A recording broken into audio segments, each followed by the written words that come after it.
back in 2006 and 2008. Each of those cameras set you back $1,000. But now, in 2021, you can get them used for around $100. But you might be asking, if these two cameras are 15 years old, are they still worth it?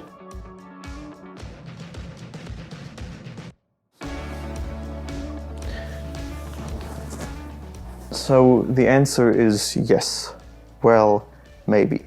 Let me explain. But before I do that, just because I'm talking about these two cameras in this video doesn't mean that I mean exclusively these two.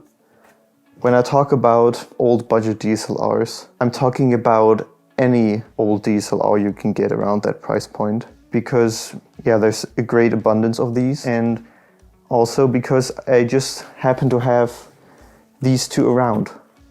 And that's why I'm taking these as an example. So in my opinion, you don't really benefit from these old cameras when you already have experience as a photographer or have a nicer camera, let's say it that way. In my opinion, these old cameras are perfect for beginner photographers on a tight budget, or that just simply don't want to spend a fortune on their first camera and lenses and whatever, because let's face it, photography is an expensive hobby. That's why these cameras are perfect for beginners, because they are cheap. As I said in the beginning, you can get these for around $100 used. They do just fine. Make sure to get one that is in kind of a good condition. They don't have to be perfect like new, but make sure that it hasn't been abused too much. And because these cameras are so old, lenses are very cheap too. For example, this 50mm f1.8 or the Nikon, it's an all-around great lens. It's pretty cheap. It's also around like $50 to $100. You can hear the motor work when it's focusing, but that's okay for me, because these cameras, for example, the two that I have here, they are only photo cameras. They can't shoot video. So that's also something you should keep in mind when watching out for a camera if you are really into photography, or if you are into photography and want to move into videography as well. So then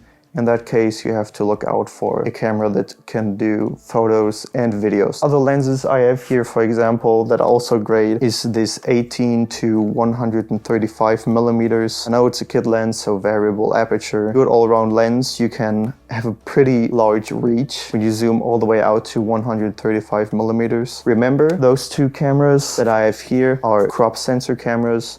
That means you have to multiply the focal length by 1.5 and I think 1.6 for Canon. I put the crop factors over here on the screen, and that's also why this 75 to 300 millimeter telephoto lens is such an amazing lens for these old cameras, or for any crop sensor camera. You can have the equivalent of about 450 millimeters. I'll probably do a video with this one in the future and try it out with some street photography or car photography, because you get some pretty creative and unusual looking pictures with this. And also the standard 18 to 55 millimeter kit lens. That's nothing special. It's just, it feels the cheapest out of the three. So if you get it with the camera, then that's fine, but I wouldn't really look out for this one. As I said, there are many lenses you can choose from, various systems, and probably some lenses that are better than the ones I showed you. So do your research, look for other videos that are going more in depth into other lenses. Other accessories like battery grips or batteries in general are super cheap. Just keep in mind, these batteries are pretty old,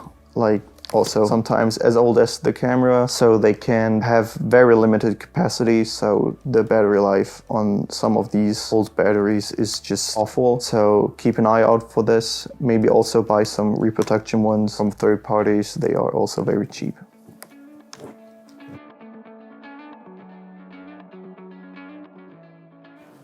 But in my opinion, the most important feature to look out for in one of these old budget DSLR is raw capability. As a beginner photographer, especially in the beginning, you probably won't really use it. You'll probably shoot JPEG, but it's really important to get a camera that shoots RAW, because you can edit RAW files way better into a other degree than JPEG files. And it's just way better and you can recover pictures that would have been otherwise not really useful or you couldn't really rescue because you maybe overexposed or underexposed the picture. But with raw pictures, you can save some of them. I'm not gonna say you can save all of them because, for example, when I started out, I went to shoot. When I came home, I noticed that I underexposed pretty much every single shot to the extent where I couldn't rescue them. But at the time I was thinking, yeah, it's probably the LCD screen, it's an old camera, it's not really that bright, it's gonna be fine. But it wasn't, and all of these pictures were unusable. So I learned the settings the hard way. I went back, took more or less the exact same pictures, this time with the right settings, and this time I looked at the exposure meter. And then these pictures were properly exposed, but yeah, you learn the settings and you learn the basics, aperture, ISO, shutter speed. You learn these settings the hard way with these old cameras. But when you learn them, then they're burned into your mind. But as it is with everything, these old cameras have their downsides too. So my main problem with these old cameras is because they are so old, the sensor technology is outdated. That combined with the crop sensor means that the low light performance is pretty much, just call it bad. I took these pictures at around golden hour. I know the sky isn't golden. I think what happened here is the sky didn't have a good day, so didn't feel golden. But back to the topic, as you can see, the camera is struggling. I had a tripod with me, but as you can see, the ground is very uneven, so the tripod didn't really help that much. So when you're using one of these old DSLRs in low light, definitely take a tripod with you, and you should have access to a smooth surface where your tripod doesn't wobble around. The other issue I have with these old cameras is that they are limited to their optical viewfinder. That means you can only see what the camera is seeing through the viewfinder. You can't really shoot from odd angles like up high or down low unless you're lying flat on the floor, or if you're super lucky, then it's pretty much impossible. But if that's not really a problem for you, then go ahead, go looking for one of those cameras. But before you do, ask around in your family, ask all your friends if they have one lying around, because chances are they have one. I feel like everyone in their family has at least one uncle that has an old camera. That was actually the case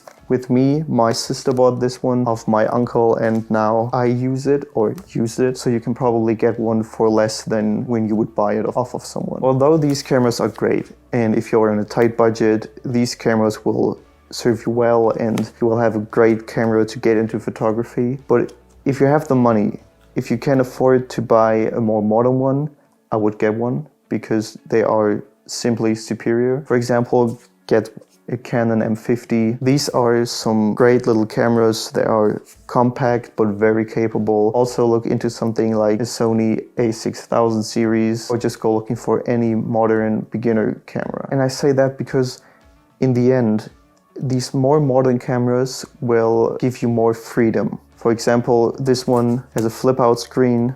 You can shoot from pretty much every angle possible. It's video capable and you won't really grow out of these cameras as quickly as you probably will with an old one. If you have the financial means, go ahead and buy a modern beginner's camera. But if you don't worry, these cameras will suit you very well.